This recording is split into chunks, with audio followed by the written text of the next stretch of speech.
Assalamu alaikum, j'espère que vous allez bien. Je vous retrouve aujourd'hui donc pour la poursuite du challenge, donc de mon challenge de l'apprentissage des noms d'Allah. J'espère que vous allez bien. Donc aujourd'hui, on en est à Al-Wahhab. Donc comment ça va se dérouler? En fait, les deux livres ne sont pas faits pareil. Donc dans celui-là, je vous remontre à chaque vidéo les livres que j'utilise. Dans celui-là, c'est un nom, une définition. Et dans celui-là, c'est pas fait pareil. En fait, l'auteur a décidé de regrouper certains noms dans un même lot. Sauf que, comme par exemple Ar-Rahman Ar-Rahim, on l'a déjà vu dans une précédente vidéo, je vais relire celle-là parce que ce livre-là, je ne l'utilisais pas pour les noms précédents. Euh, je vais vous lire celle-là, donc qui regroupera tous ces noms. Et les noms-là, parce que du coup, par exemple, si vous prenez El Jawad, il y a d'autres explications que celles qui sont les mêmes que El Wahhab, par exemple. Donc ce que je vais faire, c'est que je vais lire cette définition qui est universelle pour ces livres, pour ces noms-là dans ce livre.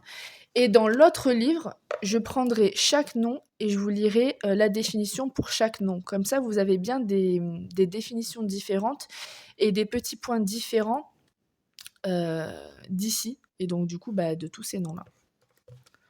J'espère que j'ai été compréhensible. Donc, Al-Wahhab. Donc on aura aujourd'hui, donc Ar-Rahman Ar-Rahim, on l'a fait dans une vidéo précédente.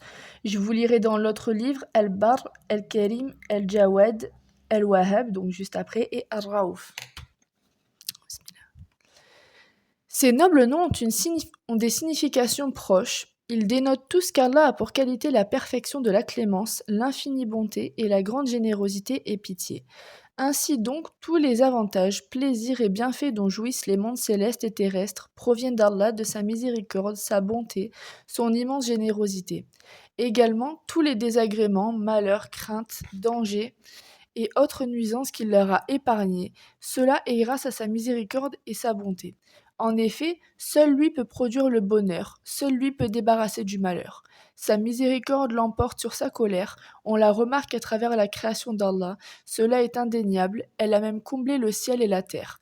Elle comble également les cœurs des créatures, si bien qu'elles éprouvent de la pitié envers les autres, et ce grâce à la miséricorde dont Allah les a recouverts et dont leurs cœurs furent les réceptacles. Même les bêtes ont pitié de leurs petits, alors qu'elles n'espèrent en tirer aucun profit, ni présent ni à venir. On peut observer à travers cette clémence, cette tendresse des animaux envers leurs petits, des indices de tous les soins et de l'infinie miséricorde de leur Créateur. Ces dons englobent les habitants des cieux et de la terre. Il a mis à leur disposition tout ce qui peut leur être utile et leur permettre de vivre, faisant en sorte que ces moyens soient liés à des causes qui restent à portée de main et des voies faciles à emprunter. Allah prend donc en charge tout être vivant sur cette planète. Il sait où il séjourne, provisoirement ou définitivement. Allah connaît mieux que ses créatures leurs propres intérêts. Il leur en a prédéterminé certains qu'ils n'avaient pas voulu ni prévus. Souvent, il leur fait subir des désagréments leur permettant d'atteindre ce qu'ils désirent. Les malheurs et les souffrances sont même une pitié de sa part. Celles-ci sont toutes à l'avantage du croyant qui adopte l'attitude adéquate en serment de patience. Le croyant nous étonnera toujours. Ce qui lui arrive est toujours à son avantage. S'il s'agit d'un bonheur, il se montre reconnaissant, ce qui est à son avantage, et lorsqu'il s'agit d'un malheur, il s'arme de patience, ce qui est également à son avantage. Cela n'arrive qu'aux croyants. Il se peut bien que vous détestiez une situation alors qu'en fait elle est à votre avantage. Contrairement à vous, Allah sait. Sa miséricorde se manifeste également à travers ses ordres et sa loi. Cela saute aux yeux et les esprits le perçoivent. Ceux qui jouissent d'un cœur vivant le reconnaissent, la loi d'Allah est lumière et miséricorde, elle guide nos pas. Il a fait en sorte que ces lois instaurées regorgent de clémence et mènent à l'ultime miséricorde, au plus grand des bonheurs, à la joie la plus profonde.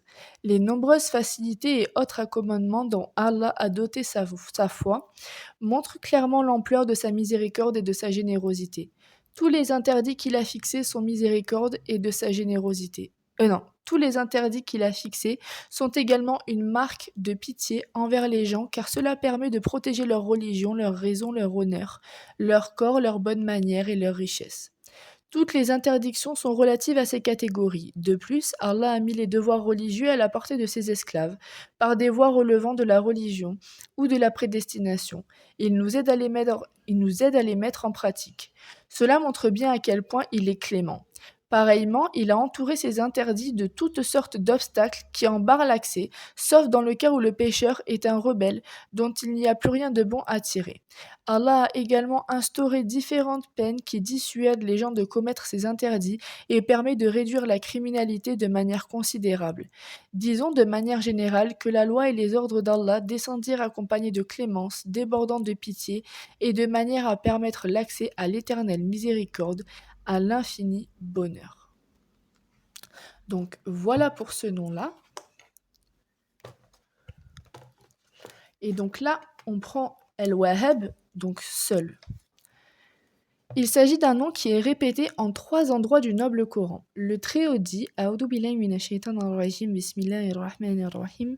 Seigneur, ne laisse pas dévier nos cœurs après que tu nous aies guidés, et accorde-nous ta miséricorde. C'est toi, certes, le grand dispensateur. Et le Très-Haut dit Ou bien détiennent-ils les trésors de la miséricorde de ton Seigneur, le puissant, le dispensateur par excellence. Et le Très-Haut dit, mentionnant l'invocation du prophète d'Allah, Suleyman alayhi salam, il dit, Seigneur, pardonne-moi et fais-moi don d'un royaume tel que nul après toi n'aura de pareil, et c'est toi le grand dispensateur. Le grand dispensateur est celui qui fait abondance de dons, dispense et accorde abondamment et comble de son bienfait, et la forme fa'al dans la langue des Arabes est utilisée pour l'hyperbole. Allah, élevé soit-il, est donc le grand dispensateur. Il dispense à ses serviteurs ses grands bienfaits. Il leur accorde les faveurs les unes après les autres, et il accorde abondamment les dons. Cet attribut est donc sous la forme fa'al, du fait de l'abondance de ceux-ci, son enchaînement, sa variété et sa largeur. Il détient toutes choses dans sa main, exalté soit-il, et la royauté absolue des cieux et de la terre. Il détient les clés de toutes les affaires, il gère sa possession comme il veut. Allah, élevé soit-il, a mentionné dans le Coran des types de ses dons, et mentionna que ses prophètes et que les vertueux parmi ses serviteurs se tournent vers lui pour les demander et les obtenir. Ces différents dons sont détenus dans sa main, exalté soit-il. Il est le souverain de cet univers et il gère, exalté soit-il, comme il veut. Le Très-Haut dit, à Allah appartient la royauté des cieux et de la terre. Il crée ce qu'il veut. Il fait don de filles à qui il veut et don de garçons à qui il veut, ou bien il donne à la fois filles et garçons et filles. Et il rend stérile qui il veut. Il est certes omniscient et omnipotent. Ô Allah, à toi sont les louanges, nous reconnaissons tes bienfaits, et à toi est la faveur, c'est toi qui combles tes serviteurs. Donc ensuite on voit El-Karim. En ce qui concerne le noble, il est mentionné en 3 endroits. Le Très-Haut dit « Quiconque est reconnaissant, c'est dans son propre intérêt qu'il le fait, et quiconque est ingrat, alors mon Seigneur se suffit à lui-même et il est généreux. » Et le Très-Haut dit « Ô homme, qu'est-ce qui t'a trompé au sujet de ton Seigneur le noble ?» Et le Très-Haut dit « Que soit exalté Allah, le vrai souverain, pas de divinité en dehors de lui, le Seigneur du trône noble. » Cela, selon la récitation au cas nominatif qui ferait de noble un attribut de Seigneur. Quant au très noble, il est mentionné dans un seul passage, qui est la parole du Très-Haut. Donc là, le très noble, c'est El-Akram qu'on verra peut-être dans une autre vidéo, Inch'Allah. Lis, ton Seigneur est le très noble. Il signifie l'affirmation de la noblesse comme attribut d'Allah, exalté soit-il. Le terme noblesse englobe tout le bien et les louanges. Il ne signifie pas seulement accorder, mais cela fait partie de ses significations. De nombreuses paroles d'hommes de science ont été rapportées au sujet de la signification de ce nom. Il a été dit qu'il signifie « celui qui fait don et accorde abondamment ». Il a été dit « celui qui est perpétuellement doté du bien ». Il a été dit « celui qui a une grande estime et une grande place ». Il a été dit « celui qui est exempté des manquements et des défauts ». Il a été dit « le généreux, celui qui accorde ses bienfaits et faveurs ». Il a été dit « celui qui accorde sans que cela soit en échange de quoi que ce soit. Il a été dit celui qui accorde sans cause. Il a été dit celui qui accorde à celui qui est dans le besoin et à celui qui ne l'est pas. Il a été dit celui qui, lorsqu'il promet, tient son engagement. Il a été dit celui à qui tous les besoins, petits ou grands, remontent. Il a été dit celui qui ne laisse pas perdre la sollicitation de celui qui le sollicite et ne délaisse pas celui qui se tourne vers lui. Il a été dit celui qui pardonne les péchés et les mauvaises actions, ainsi que d'autres significations de ce grand nom. Et tout cela est vérité, car ce nom fait partie des beaux noms qui ont de nombreuses significations et non pas une seule. Si tu considères tout ce qui a été dit au sujet de la signification de ce nom, tu sauras que tout ce que tu dois affirmer à Allah le Très-Haut comme grande signification et nobles attributs ne peut être dénombré. Du coup, on aura aussi vu aujourd'hui El Akram le Très Noble.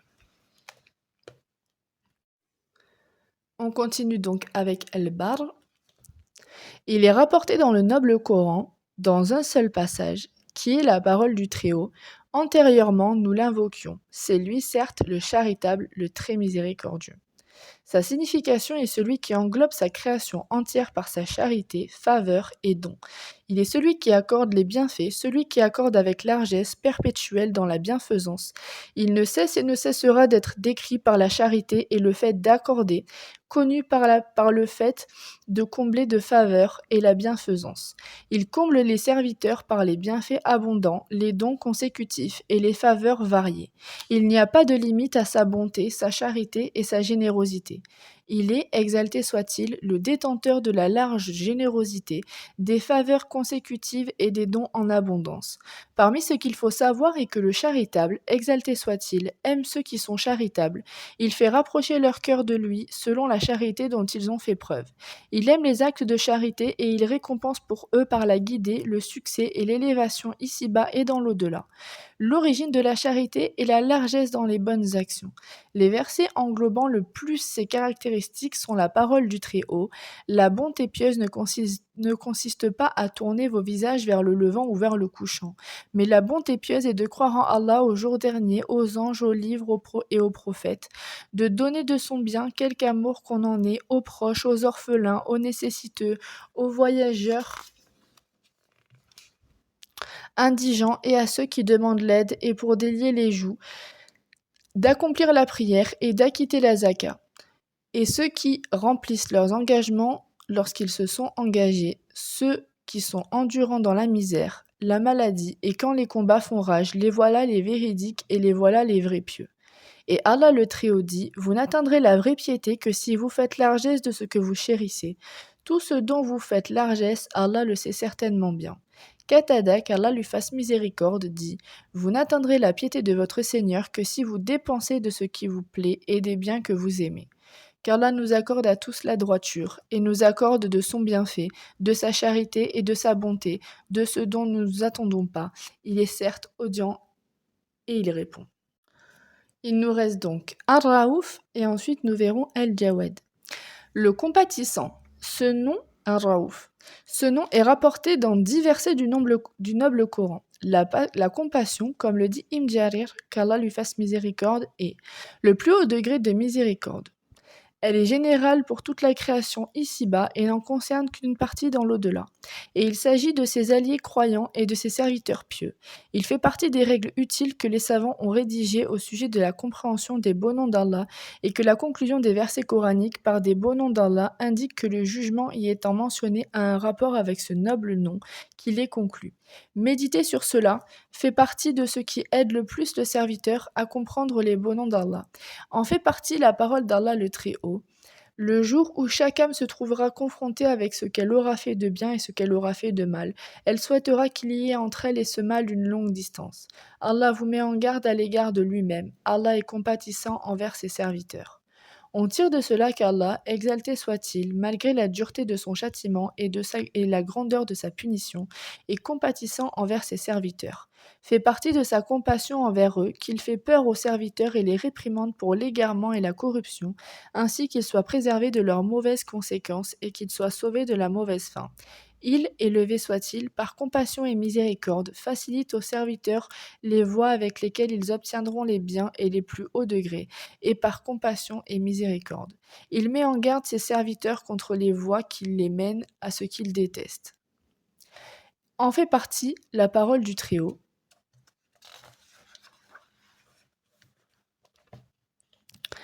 Et ils appartiennent également à ceux qui sont venus après eux en disant: Seigneur, pardonne-nous ainsi qu'à nos frères qui nous ont précédés dans la foi, et ne mets dans nos cœurs aucune rancœur pour ceux qui ont cru.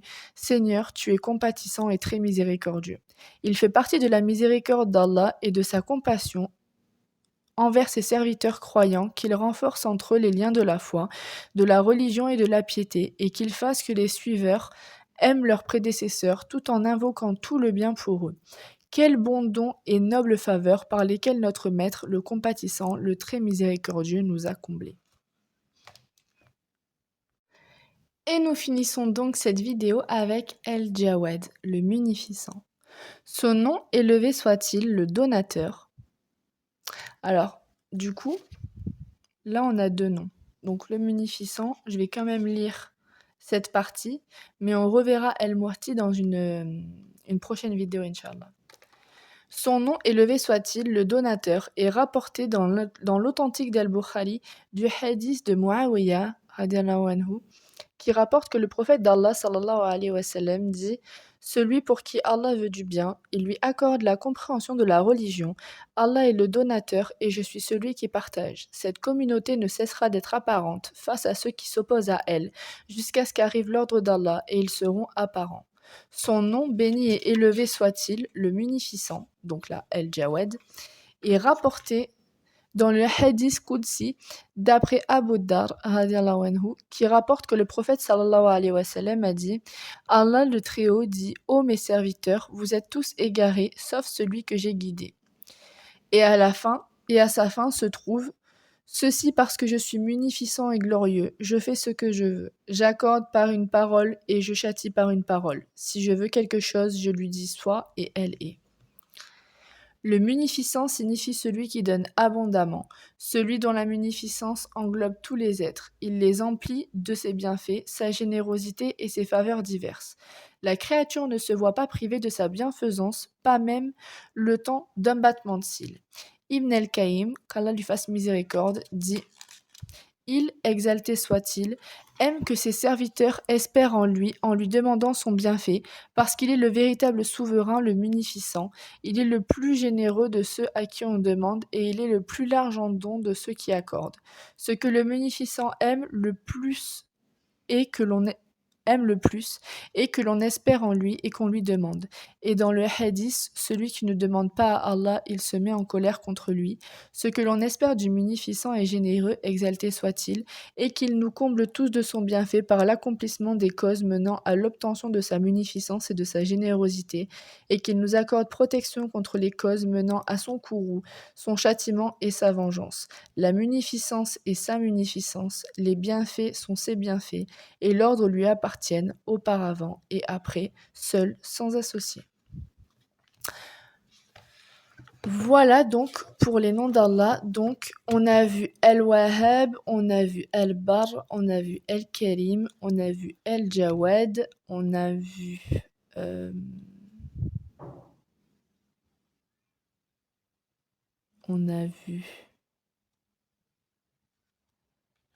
tous les noms qu'on a vus. Tous les noms qui étaient dans la liste, voilà.